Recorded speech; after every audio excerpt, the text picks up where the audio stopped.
सांगली कुपवाड शहरातील मुख्य जलवाहिनीवर मोठ्या प्रमाणात गळती झाल्याने महानगरपालिकेकडून तातडीची दुरुस्ती हाती घेण्यात येणार आहे। त्यामुळे गुरुवार दिनांक 9 जुलै सकाळी 8 वाजल्यापासून अंदाजे 4 दिवस सैनिक नगर, वानलेसवाडी, विजय कॉलनी आणि गव्हर्नमेंट कॉलनी या भागांचा पाणीपुरवठा पूर्णपणे बंद राहणार असल्याची माहिती महापालिकेच्या पाणीपुरवठा विभागाने दिली आहे।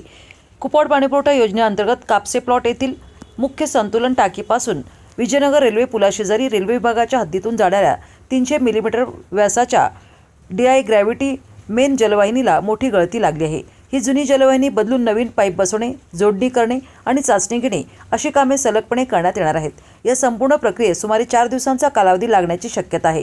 या दुरुस्तीच्या पार्श्वभूमीवर बुधवार दिनांक 8 जुलै रोजी कुपवाड कापसे प्लॉट, गावठाण, बजरंग नगर, शरद नगर, वाघमोडे नगर, शालिनी नगर तसेच शामराव नगर, श्यामनगर जुनी आणि नवी टाकी या भागांचा पाणीपुरवठा बंद ठेवून सैनिक नगर, वानलेसवाडी, विजय कॉलनी आणि गव्हर्नमेंट कॉलनी या येथे शक्य तितका अतिरिक्त पाणीपुरवठा करण्यात येणार आहे। त्यामुळे या भागातील नागरिकांनी उपलब्ध होणारे पाणी काटकसरीने साठवून वापरण्याचे आवाहन करण्यात आले। दरम्यान दुरुस्तीच्या कालावधीत वरील 4 भागांव्यतिरिक्त कुपवाड योजनेतील इतर भागांचा नियमित पाणीपुरवठा सुरू राहणार असल्याचे कार्यकारी अभियंता च. कुरणे यांनी स्पष्ट केले आहे। तसेच नागरिकांनी पाण्याचा जपून वापर करून महापालिका प्रशासनाला सहकार्य करण्याचे आवाहनही करण्यात आले आहे।